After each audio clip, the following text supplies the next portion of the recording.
is through the section. So you're not able to chat, but you can go to Q&A and ask a question. And then if it's kind of in the middle of the presentation or towards the end of the 30-minute, you know, before the open roundtable session, we'll try to raise it during that time. So, but aside from that, we have Craig Parrish here from Belton. So we'll let you take the reins, Craig. Thank you, Ben. Unlike a lot of people in this room, I'm more on the ops side of the business. I'm Vice President of Financial Operations at Belk. I deal a lot with our inventory, our payment side, and process and technical pieces. So when I think about supplier relationships, it's a little bit different in terms of how I'm supporting others to help their business and their relationship side of things. So a big piece of what we've got, we split down our merchandise side of our business and our expense side of our business. And when I say expense, that's the non-saleable goods and all of that, much more contract driven. I deal heavily with the merchandising side. So a lot with the vendors, similar to what Jenna was talking about earlier with things that we collect money and dealing with vendors, trying not to negatively impact some of those kinds of things. I think a couple of things that from a supplier relationship piece that we've learned over time is that a lot of times they don't care about the ops people. Ops and support is kind of on the back end. But when we start to talk about the impact to the customer experience, I know I talked to Dave earlier a little bit about that. Everybody changes their mind of what goes on because a lot of our suppliers have an impact in the things that they do all the way down to what happens in our stores from a customer side. Things have changed over time where it used to matter when the vendors and suppliers would send things in, you got them in the store, people would walk in and sell them. And today it's changed because of the whole omni aspect of what goes on. And it matters much more about what's happening on the front end of the business. One of the things, and I put it at the end and I said I would probably have moved it and put it at the beginning, that I believe in working with a lot of them is that the sum of opinions doesn't equal data. There's a lot of people at times that don't like what you have to say. But, you know, I think both Jason and Jenna said when you followed up with the facts and the information, it takes a lot of the emotion out of situations because similar to Jason, I've been called every name, you know, at some point or another when you are having to go collect money or you're having to negotiate pieces. But I think one of the things that becomes important that I've learned as time has gone on, and I'll go to the next piece is, you know, I talked about the merchandise and expense pieces, communication. And I think if we go out and you look at supplier, optimizing supplier relationships, you see all the buzzwords and those things, and we talk about communication. But one of the things that, you know, you don't see is, okay, how are we communicating with them? And within that, my wife would find it very funny, but listening is a really big piece of the communication aspect of things, because you can learn a lot of things about suppliers that help within the building those relationships, understanding how they do things and what goes on. Oftentimes on the side of the business that I'm working through, we've got different people. You've got a sales side, you've got a credit side, you've got an ops side, who from a supplier end all have different thoughts about what's going on. And a lot of times you realize that in other organizations, they don't talk together. They don't get together and understanding. And so one of the things in listening and talking to the different aspects, it helps us understand how to communicate. But at the same time, it's utilizing that with our merchants. So I don't own a lot of the supplier relationships that we have, but we have an impact on those relationships that can drive what goes on. And again, impacts kind of the customer experience of what goes on. And so one of the things in terms of listening and learning there, and then I go to the next piece is trust, is getting our merchants to trust us and working with them to help them build that relationship. Again, with a lot of the merchandising vendors, we have 2,700 merchandising vendors. I don't know all of our merchandising vendors, we work with them, but as time goes, our merchants are coming and saying if they've got an issue, hey, what's going on? And one of the nice things about developing that trust, obviously with a vendor or supplier, but with the internal piece, is you can get a seat at the table that helps in terms of being able to resolve things. So before something goes awry or whatever, they're coming saying, hey, I've got this situation, that's going on. We're looking to collect money, similar to Jen and how CVS is collecting, we're collecting money. Or, hey, how am I going to collect it because I don't have things. We do a lot of deducting from vendors. Sometimes we ask a little bit of forgiveness versus permission, but as time goes, how do we work through some of those? But our merchants are good at working with us. Again, we're trying to build the trust with them also to help their supplier. As I said, I don't own a lot of the suppliers that we have, a couple, but it's building that trust. That goes back to what I was talking about earlier from a data component and understanding somebody else's business and taking the time, because you're able to foster a conversation with them and understanding their business in a relationship side. As I said before, listening. And then something that I kind of learned today listening to Jenna was reading. It's amazing how continuing to read through that email chain and understanding what's gone on helps in those conversations from a merchant perspective. There's a lot of things that we do, everybody's out, we're all kind of in a business, right? And we're all trying to do the best thing, what's most profitable from there. But when you build the trust and then we can get to that place where everybody's in agreement, people walk away and it can help in future situations. I've learned over time, I'm not necessarily a yeller and a screamer or whatever, but you learn in those things when we sit here and we have to listen to a vendor. Was that the most productive thing that happened? I've learned over time as you get yelled at, is that getting anybody what they want? And I think in a lot of cases, as we work with our suppliers, and I know Jason had mentioned it, what can we learn to fix the issues and work on fixing things that, everyone talks about reporting or getting those kinds of things to hold your suppliers accountable, but how do we work to fix the processes up front so that we're not having to deal with some of those things?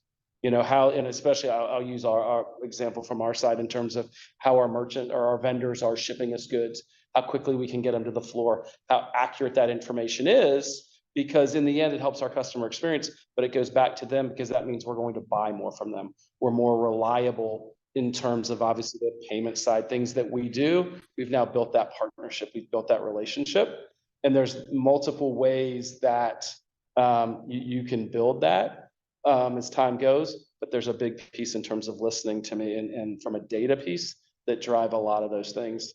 We talk about conflict resolution. There's a lot of different ways to go from a conflict resolution. I did mention, because I don't own the relationships, try to think through how we work with our merchant team and get buy-in. It's a partnership. And I know that you guys have all talked about, working with them to say, hey, here's what's going on, here's what's happening.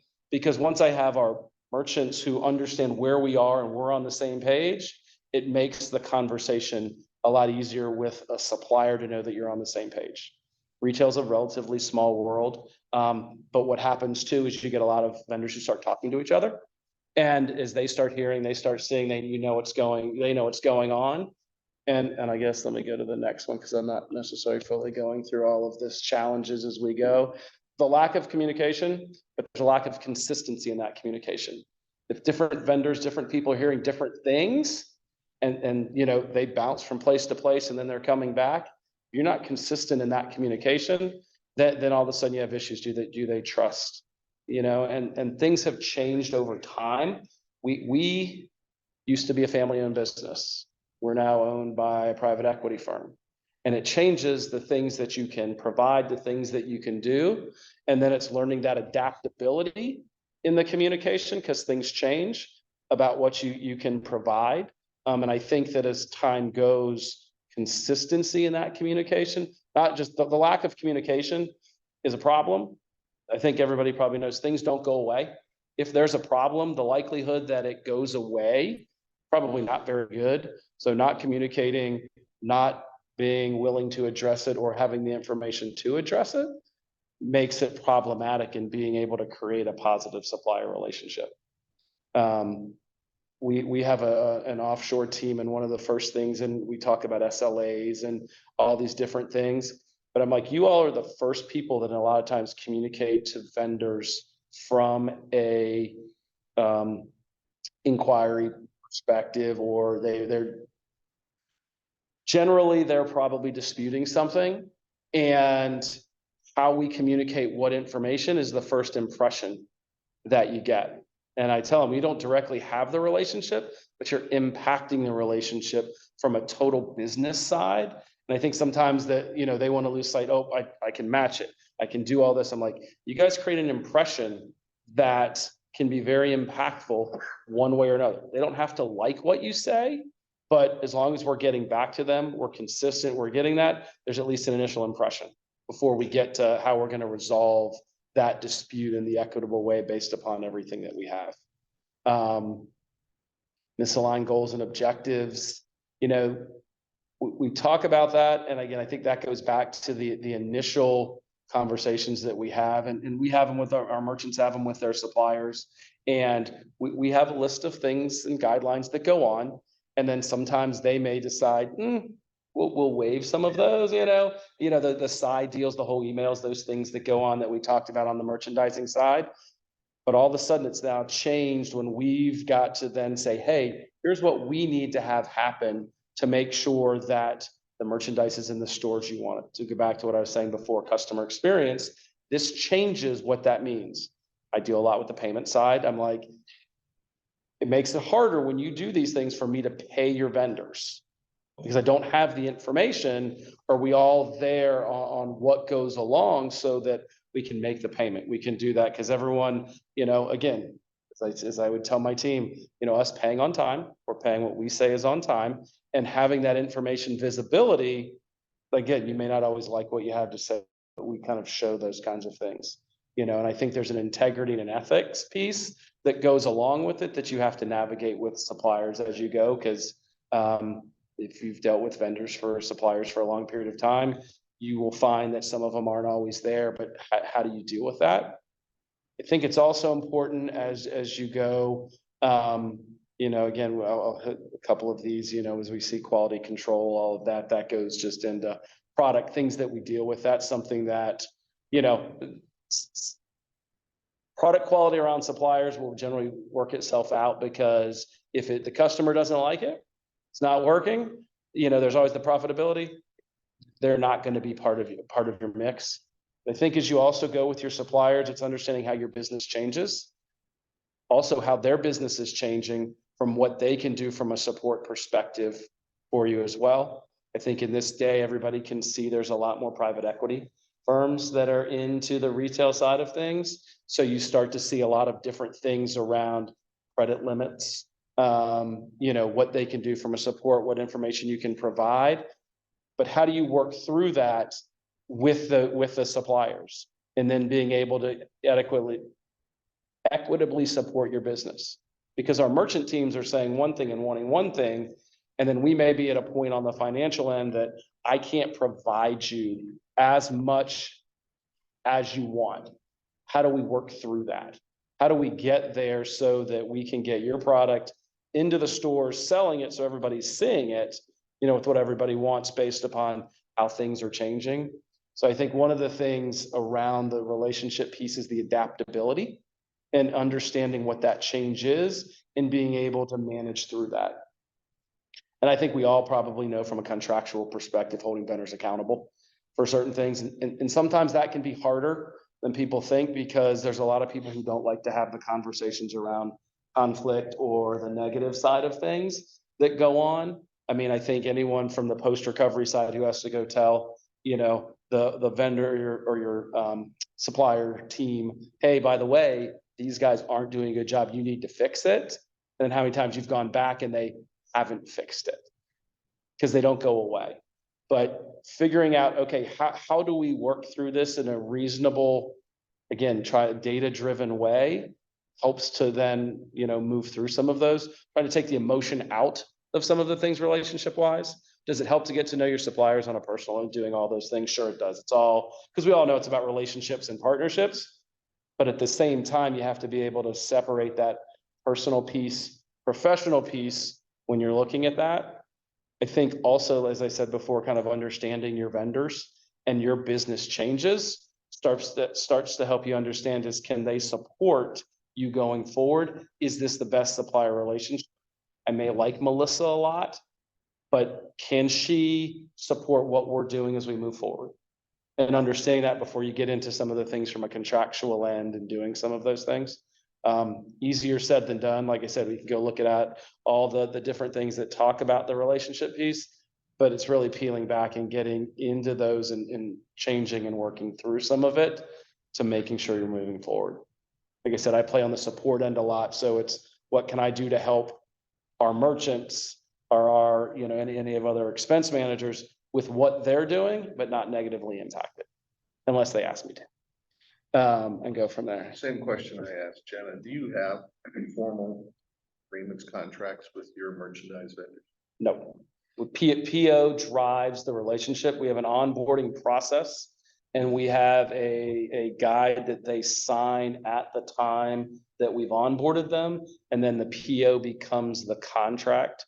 So when we onboard a supplier, there's a list of things, and that's why I asked Jenna about standardization. So basic things that we try to work through between terms, certain allowance agreements that we have, and then it goes to PO, and then we have a lot of merchant-driven relationships about how they collect money based upon markdowns, event activity, those kinds of things, advertising as well. So all those allowances, are they tracked anywhere? Yep.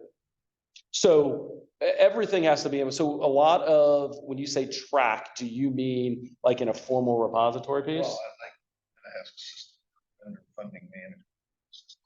We have a tool that they have to enter in all of the agreements. They have to have the authorization number to then deduct all of that, and The all vendor goes in. enters it in, or No, the merchants get our merchants get the authorizations from their vendors, and so we separate the advertising from kind of our markdown. We're on the retail method for how we're calculating margin and all that, but we've got a separate path that we then track all of those. We also have other allowances that we get that are also, you know, they could be from a damage perspective. You know, we've got terms pieces that are built in, so all of our POs go out with those terms.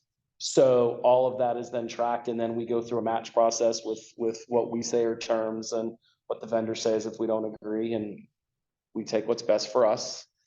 Similar to what Chuck did, we ask for forgiveness versus permission sometimes. But we work through those because, again, we want to make sure, again, this, when we go back to point C, the trust and the respect piece, we want to do what the right thing. And, you know, occasionally you find the failure points, and how do we fix those failure points? How do we get better at making sure we don't have the issues? How do we minimize the number of disputes, you know, and that we have with vendors? And that's one of the things that we have from our goal piece. How do we get things better? How do we, you know, we don't always want to charge our vendors, and certain things to kind of build behavior. And again, I go back to customer.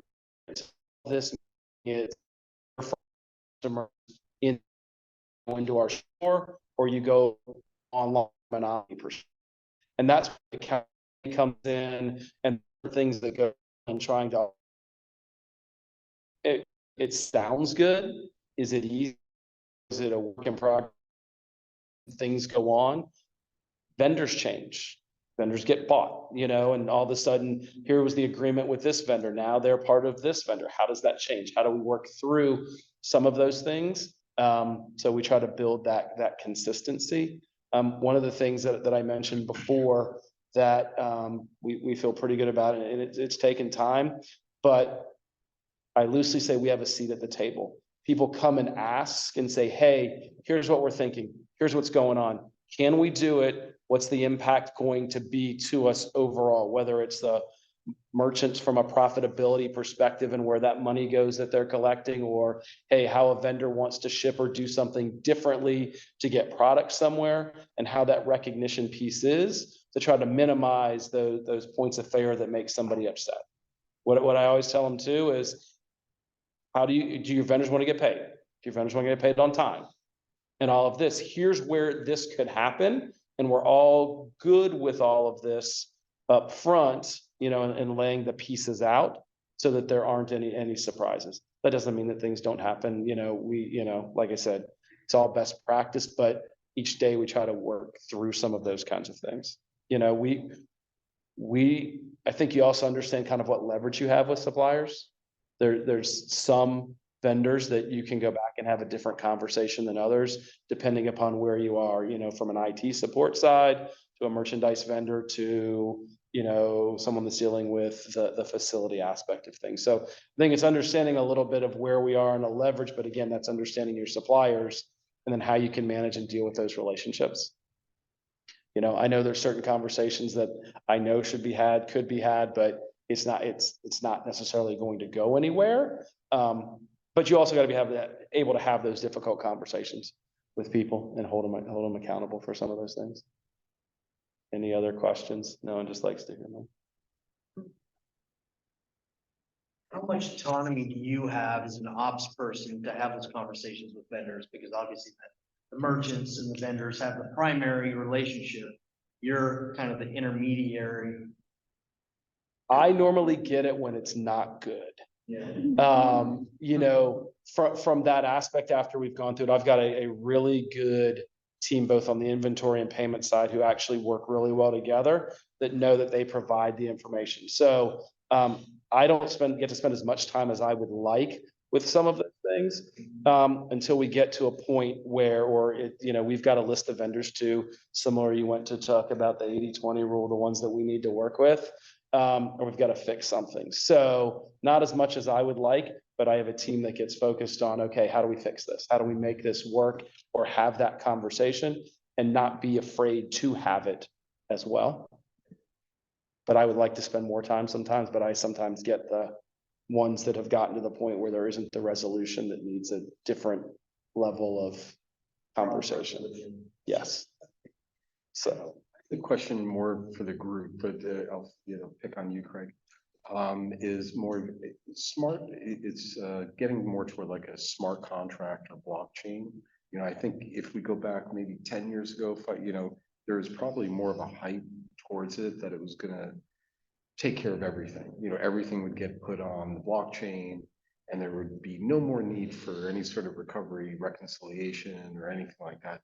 And to date, I can find only a few examples, and just to name, like Home Depot had a few, and then I think they're pulling some of it, so it's, and some folks that I've talked to even said that it can be more costly to do it, that way than just to talk about what we're doing. But I was just curious, like, where is digital contracts and tokenization and blockchain in reality currently?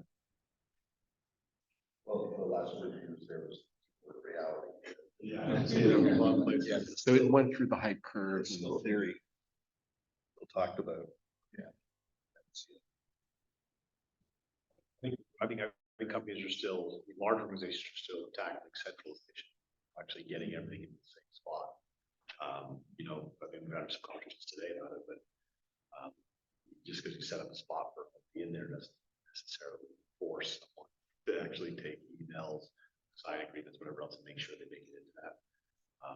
And companies are, getting better and better. I think COVID helped it because I think the distributed nature of stuff was even more, pandemonium, when everyone was up, but so that's my experience. But.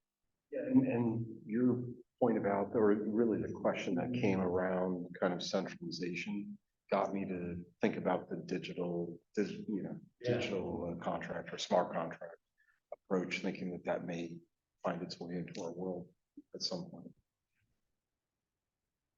So you talked a little bit about open communication channels. Do you have a vendor portal? Yes. So we have a vendor portal. We have on the merchandising side, all the electronic, all the payments, all the deductions, all that. Each vendor has their own PIN. They have visibility and everything that goes on real time. Well, now it's nightly batch, but they can see, they know what the due dates are, when they're going to be getting paid and everything. We give them visibility into it. They can check if they've sent an invoice. They can check on kind of status if they're seeing it there. So we give them a lot of visibility, and then they've got the contact with my offshore team. So that we've used that.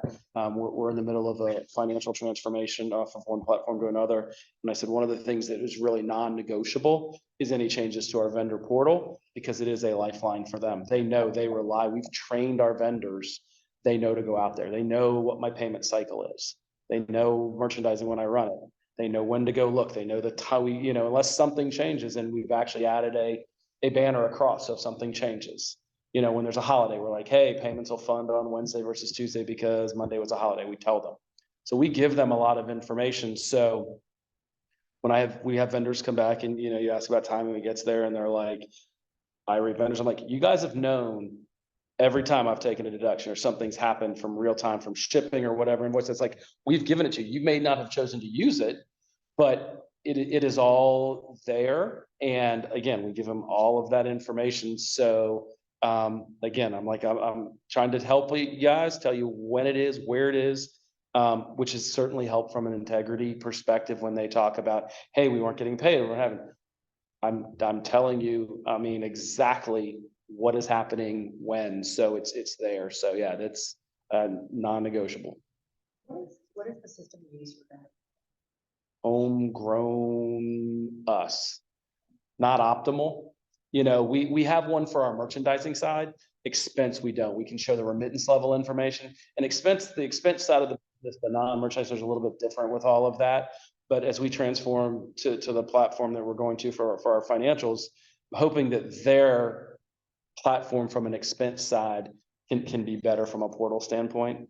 I know a lot of people have used, voice services and all of that, but being able to have that piece online has been a huge aspect for us, especially as we've gone through a lot of changes that we've gone through a family business to a PE. We've had to go through all of the pandemic up and down, but be able to show them and have them see all of that, it's made a huge difference for some of that.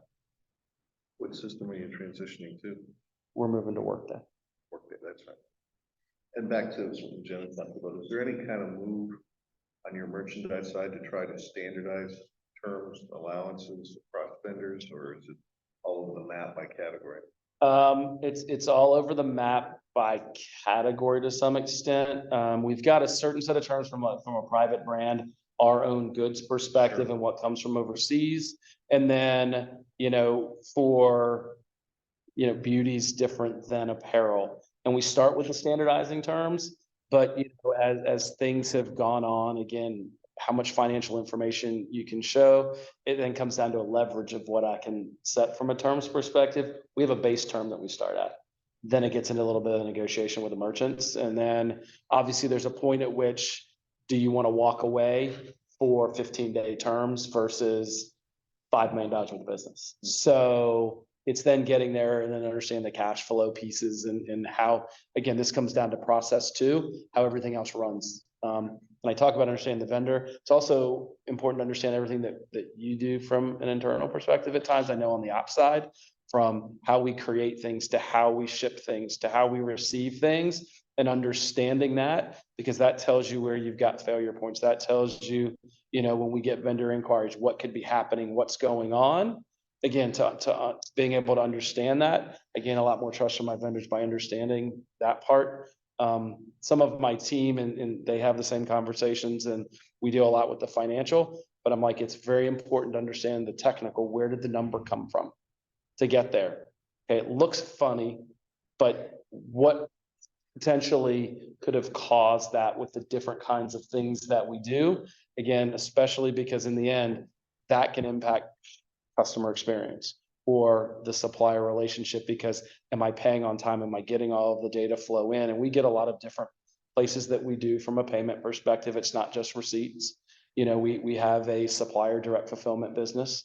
So the vendors are sending us invoices in after they fulfilled an order. So that comes through a different path. And so you have different places that you can see things, and the vendors, maybe doing it through three different things for us.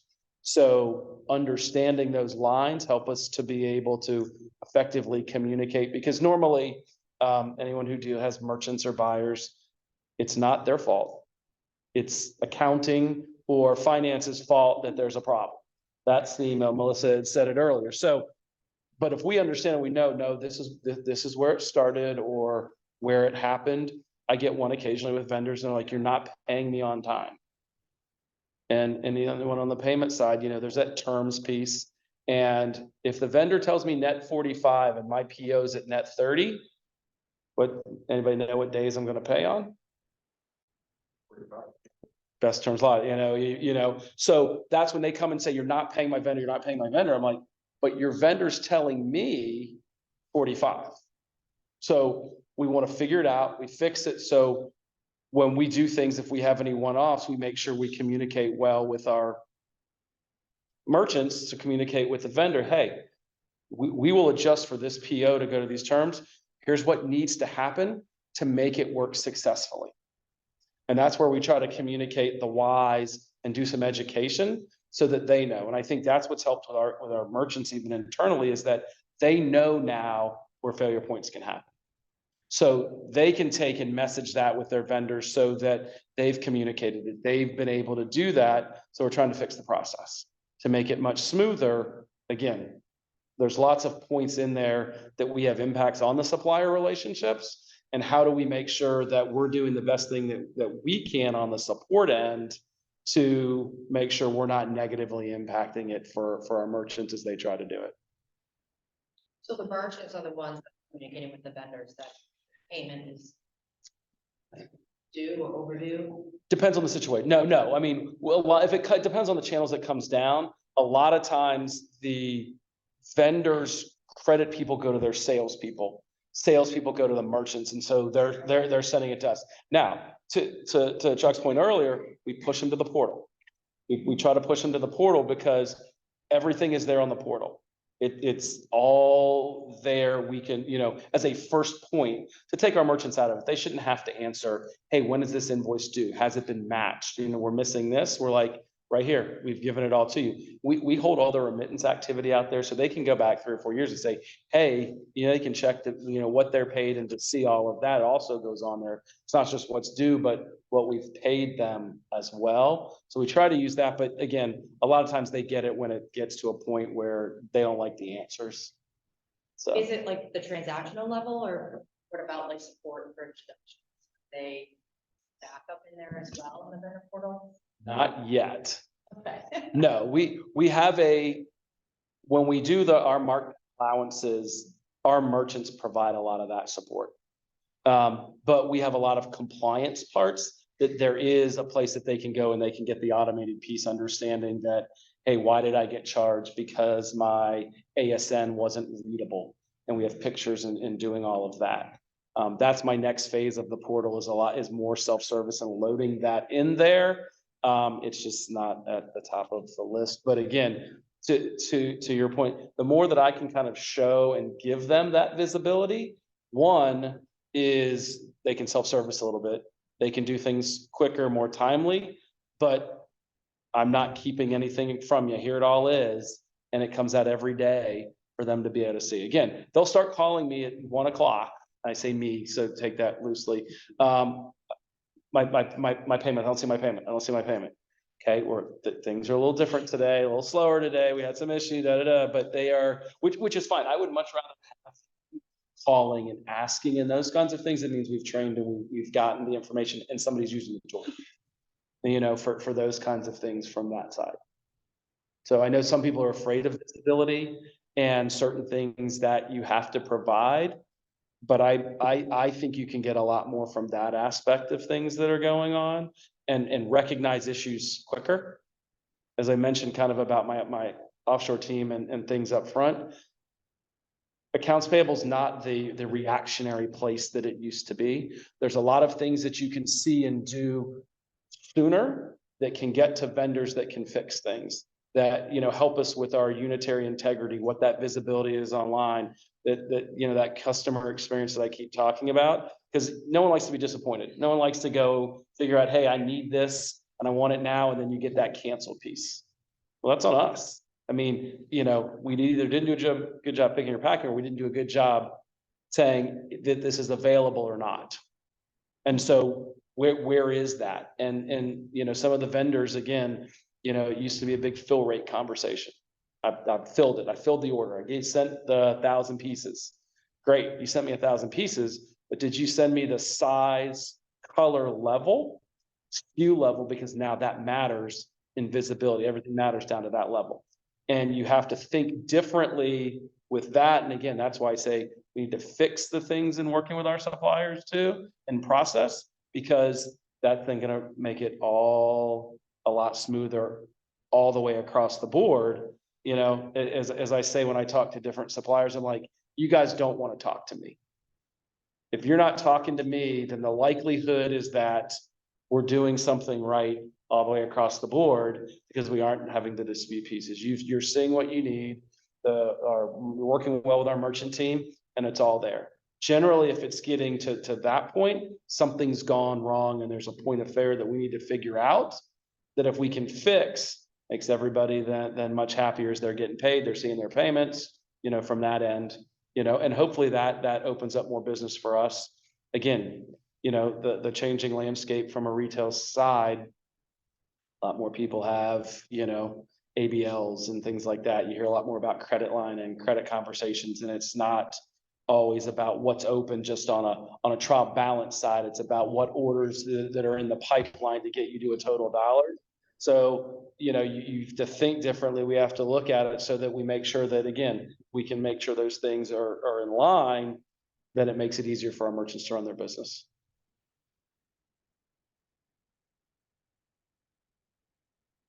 I'm not sure what's on the other ones that Caitlin really did a really good job. You know, then there's just some other table stuff. This is more, I think this is like all the stuff you might find, you know, as you search the internet a bit, that isn't all the full reality. It's kind of taking things in. One of the things here, and more so that I talk about, is a little bit about governance, and we talk about, you know, Dave, you asked that in terms of what we do with onboarding, what we hold our vendors to, and the same standards across the board. So, you know, recently I had someone come and ask me, the vendor said, can you put me on your preferred list? I'm like, I don't have a preferred list. They're like, well, this we want to make sure we get paid first and all that. I'm like, that's not how it works. I said, here's when I pay. Here's how I pay. Here's how all of that works. It's the same set of standards for everybody. Everyone, you know, yeah, you know, we have the same shipping guidelines. Everyone's got to do the same kinds of things to move it through, to get it from point A to the floor as quickly as possible. And they're like, well, we want to do this different. I'm like, we have the same set of guidelines. And again, that goes back, and we hold our merchants to the same standards. Everything internally, trying to not have so many different sets of rules, you know, and so many different, you know, so all of a sudden you open that up for interpretation. It's like, well, you're doing this for her. You did it for merchants change buying offices. Well, so-and-so said I could do this. And like, you can't do that. Here's what the guidance is, you know, and the consistency. And I know, again, you can say, oh, that sounds great. That, you know, the more you can hold to some of that, and you're going to have your exceptions. We all know that you do, but makes it a lot easier when you're working with people.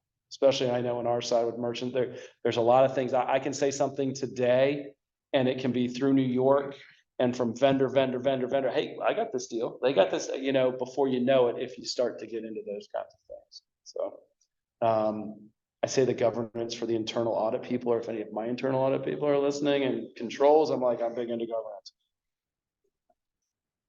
Big. You know, a couple of things I say it, and my team gets tired of hearing it. Some of opinions doesn't equal data. It takes out, and I think I've heard it, like I said, from Jason and Jen, and the things that we do. Here's the fact-based information that takes emotion out, can easily maintains the professional piece and doing all of that. And you kind of let people go through. And I mean, I have it with our internal leadership teams and all of that. That's not right. Like, I can see it, but this is exactly the data piece. I wish I'd learned this years ago, honestly, because sometimes you think you know a lot more until you then look at the facts and you realize, oh, that data told you a lot different story. I know, listened to Rick earlier with some of the things that were going on from the analytics piece and a little bit of the general ledger part. Again, that's for our accounting people. You can see how it tells a story. The data tells a story. And, you know, occasionally you hear from people, don't let facts get in the way of the story, but sometimes the facts tell a really good story, and it makes it easier in those vendor conversations when it's all fact driven. 4.5.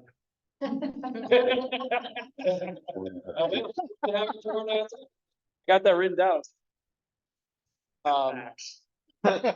Or even what Jenna said with the emails too, like when it's in an actual email, it's not like, oh, well, this is how I remember the deal being done. It's like, well, no, it's in the actual email. Like, and I've learned, that's when I talked about reading, making sure, as we go, and again, we've got a lot of good partnership with our merchants now, and, they send emails and things, and it's amazing how when you do read down, you're like, you guys agreed to this back here, right?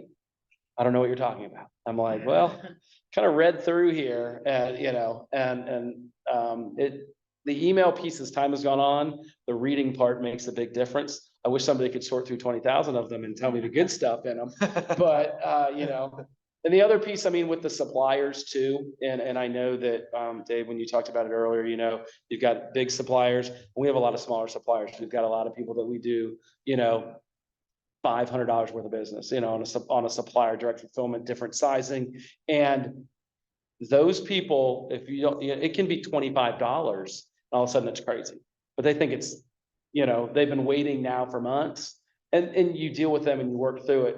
But the other piece from a portal side, and we give visibility, is that when it's a problem, it's like, it's gotta be a problem. And it's amazing. And I put this one up because my AP manager lives by this, makes her crazy, but procrastination on your part doesn't make it an emergency on mine is one of those things where it's been sitting there for 4 months and you're like, we got to resolve this tomorrow. They're not going to give me money. I'm like, where you been? Where you guys been for, with all of that? And again, that's why I try to say with some of the things don't go away. And the more proactive we are in certain cases, the more it helps with some of those things. And we all know that there's certain times you can't do certain things, but if you know what's coming, and knowing what's coming, you're reaching out to them from an audit or whatever, and trying to communicate that way, you can manage some of the situations there that don't, negatively impact what's going on, at least from a support side with the suppliers. Again, the last thing that we want to do on our end is to negatively impact it based upon how we're communicating and how we're doing things, even though we don't own the relationship.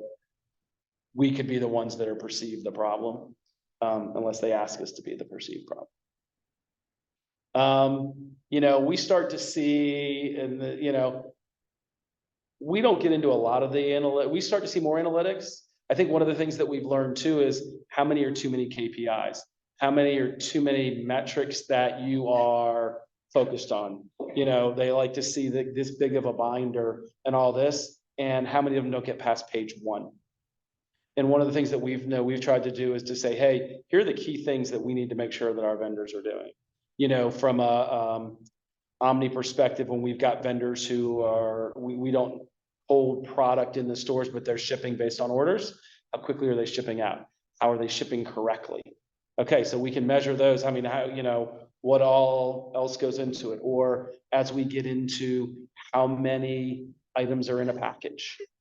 People, from a business, we look at it from profitability, but it's surprising when, and we had this happen, you got like 7 packages. You had one order and you got 7 packages from 7 different places.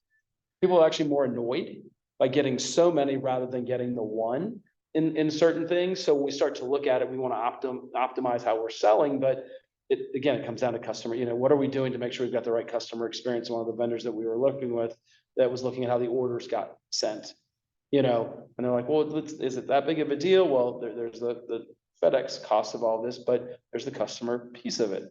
How many of them want all of it? They want the product, but they generally want it together in different things. So, but I go back to it is that we've tried to take and say, here's the key things that are really important and driving and getting our vendors and suppliers to do these things right. We know we can be successful with the other parts.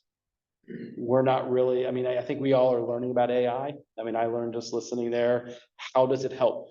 But the other part is how are our suppliers using it?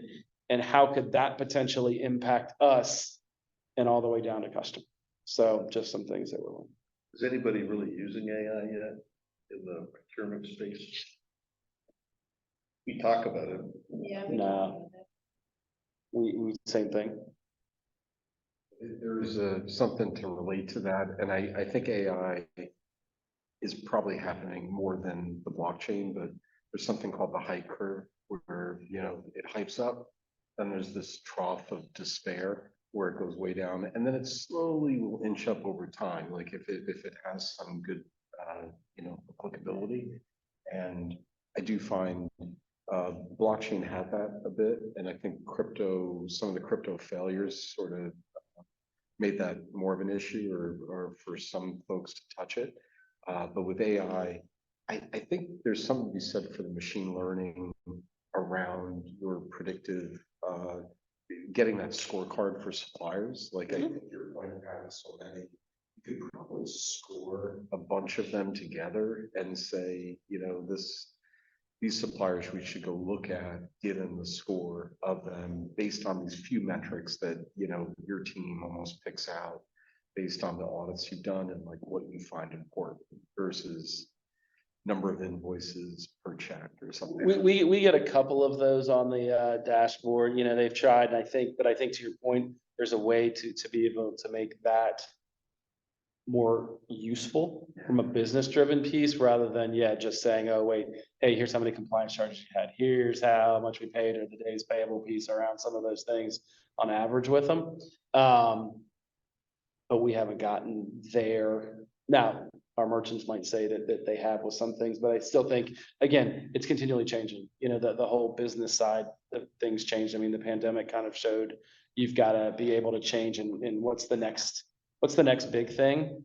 And then I think that's the other piece with the suppliers and seeing what's out there or reading what's next and how do you get there. There were some things that we did at that time that from a senior leadership perspective made a difference. I think a lot of people saw the buy online, pick up in store or, and those kinds of things, but how do you get there? How do you do it well to make sure that it's working the way you want and getting the intended result around that? To do it is one thing, but how do you do it so that it's perceived that you're doing it the right way to get people to be coming back to it?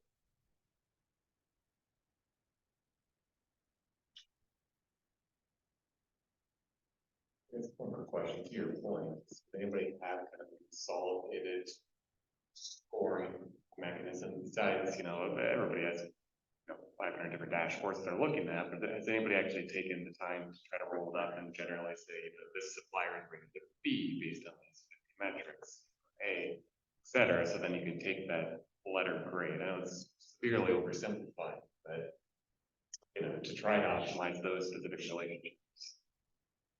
It's probably good. I don't know. I mean, I think it's sometimes they look about someone starts to be around, hey, here's the volume that they do. Here's what the margin piece is. Then they get into some of those other things. They don't let me in the room when they start talking about them like that. Does anybody perform regular reviews? I mean, for us at least, let's say for our suppliers, we have a very small number at Auditech, right? But we're required for certain standards to review them at least on an annual basis, right? But it could be ad hoc besides that if there's something that comes up, but does each group kind of perform an annual review over all those suppliers or? Oh yeah, I mean, and again, it's probably more on the sales and margin. I mean, you can kind of see that from a product driven perspective, how those pieces work. Then if there's on the cusp, because it comes down to, hey, what does a sales plan look like? So then what does your vendor matrix look like? And so then they start to look at that piece, and sometimes the vendors don't want to do business with us, unfortunately, or, it goes the opposite way that says, hey, you know what, we're moving out of this type of shoe. The boots are not there. So we're moving from this supplier. So there's a lot of that does go on. Does it get a whole lot deeper? It probably gets deeper when it is between vendors 5, 6, and 7, say. Then they start to look at how do they ship? What is it, the different, things that go on from there. But it's a heavily sales and margin driven conversation. That's what drives our train, right? I mean, like I said, we can have an experience and, we've got the, who's fixing elevators and all that, and that's great. But, when they walk in the store, what product it is, how's it priced, how's the service piece, and those kinds of things that are a huge component. Yeah, I was gonna say the same. They'll have a retail P&L, category P&L by each of the categories that each category manager is responsible for, and it's heavily sales and margin driven.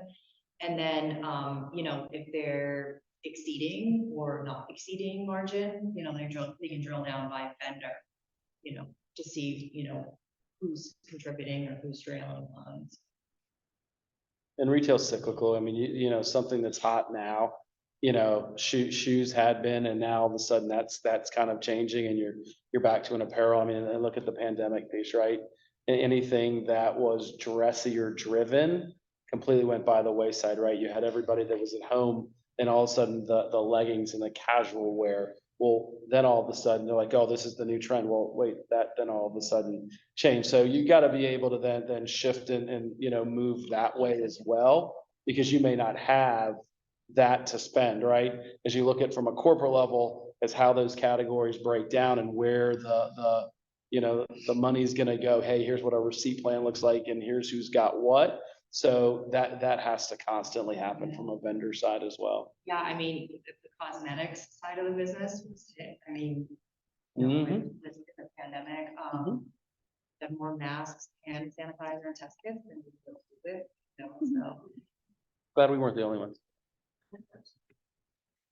Yeah, I mean, so that's where it's like you're constantly having to, change and, see, and they get a lot of vendors that come to them too, that people want to do business. And then, there's a financial review piece that goes on. I mean, you look at the financial stability, things that happen. I mean, it happens with us as the retailer. Will people do business? There's some that will, there's some, won't. And there's the risk that goes back to if we can at least develop that relationship, that visibility, those kinds of things. There's certain things that we can't get around and appreciate where everybody's got to be from a financial perspective. But if it's right there on the cusp, have we done those kinds of things that they can believe that, it can be a good relationship, and there isn't an immense amount of financial risk as well. But that's certainly weighed, and we deal with it a lot. Let me speak from a non-merchandise perspective, because that's more what you're dealing with. We haven't done as much as Bass Pro, but in my previous slides, we tend to look at our vendors on a matrix of strategic on one axis and spend on another. So they can be highly strategic with the low spend or high spend and non-strategic, but focus on the ones that fall in the quadrant that are strategic and have high spend or reasonably high spend. Because you can only do what you're suggesting well on a limited number. To do it well takes a lot of work, and you don't want to do it on somebody that's non-strategic or non-high spends. You gotta pick who you're doing on strategically. We attempted that the same with the expense suppliers, and it quickly got to what's qualitative versus quantitative and opinion versus fact. And I think a couple of times okay, this was more than we thought it was going to be, and difficult. It can be a lot. Yeah, and the opinions of waiting. Okay, and on the AI piece, I was going to tell you, what we learned was that we have a lot to learn, I think. And so we actually built some internal, we call them sandbox or playgrounds, so you can use it inside the company walls, and it's not out there for everyone. But learning, even just, hey, rephrase this for me, or something simple. Help me simplify this email, or give me an outline from this big presentation, that sort of thing. Like, hey, that's handy. That's simple stuff. But yeah, we got a lot to learn, so just play safely inside in the house with it.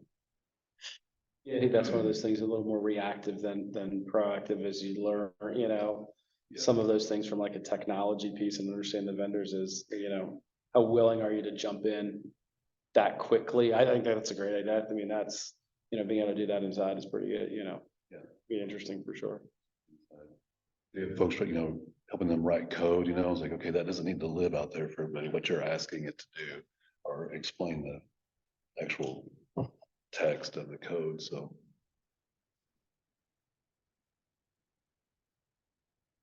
I had a question going back a little ways into your presentation on consistency and the importance of it.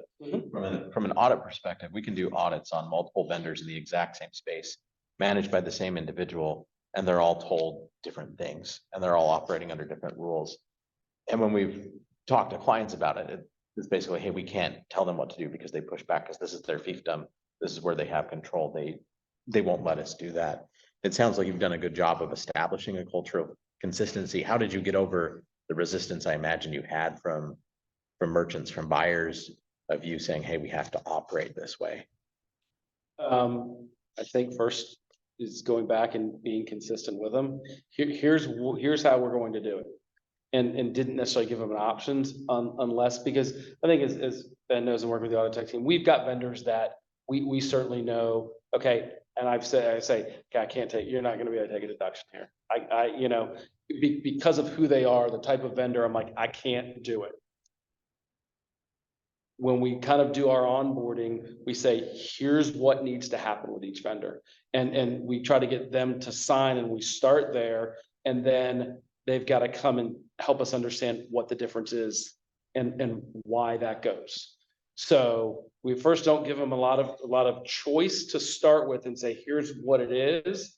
Here's the basic core information, not making it too overwhelming, but giving them that aspect. And then we do. There's certain, I mean, in our industry, there's certain vendors we want to be in there. Are we going to relent to get them in there? That's where it comes in certain cases. We have more leverage, like I talked about, you know, it's kind of understanding that with a lot of our suppliers. Here's what it is. Here's the rules that you guys have to live by in the whole setup process. And it's not just me telling them, it's our merchandise support guys on the EDI, the functionality, all of these things. So it's the same because this is how the system pieces work across the board. So we want it to get to the stores as quickly as possible to be able to sell. So here's what you guys need to do. And then we want to pay them. So here's the term, here's the pieces, you know, we go through onboarding, they go through EDI testing. I'm sure it's probably the same way there, so that we know when we get there, it's clean. Now, where that sometimes changes is when they start the merchants and the selling, you know, teams from the vendors start to have conversations, you know, but we try to maintain that. And again, we know what's going on from a system perspective, and we have to pick and choose our battles. But we've tried to start it out foundationally, and I say it, you know, we talked a little bit about payment. I mean, I only pay my merchandise vendors one way. They all get paid electronically. It's all electronic payment. We don't even give them an option. And the onboard, there it is. That, you know, we write into contracts. You know, the only places now that we sometimes have to change are from a legal perspective. Courts are a little bit different and some of the real estate people. But we try to start out with that core message for everybody, that everyone's living by the same set of rules. But we have, you know, people who live by their own and all that, but we try to work through them. So hopefully that answers your question. Thanks. When you say you onboard vendors, is it systematic? Yes. They log in? Yeah, we use open text, and so they go through and then all of that information, then it'll flow down. And then we add them into our merchandising system at that point, once we've gone through all of the sign off pieces. And then we've got other requirements that we get from a banking side and all of that we hold that complete the setup for them. And then we have the same thing down in expense. So from our end, whenever we talk about vendors, and again, we separate our merchandise and our non-merchandise vendors, and they come down two different sets of paths in terms of how we load them in, just because of the nature of how we, you know, do our gross margin down one end and then just the P&L on that side. But we also have a place where they register as well and go through an approval process. Same thing with our governance and who can. That's why, Jason, I was asking you earlier about who can approve, who can and who can't do certain things, because of how we kind of track that governance piece to minimize some of the risks of, you know, the F word, as Rick said this morning. Is the non-merchandise open use as well? No. We go through ours as we use Badswin. That's right.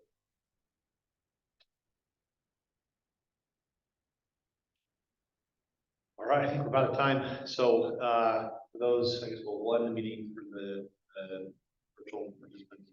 We'll kind of talk about.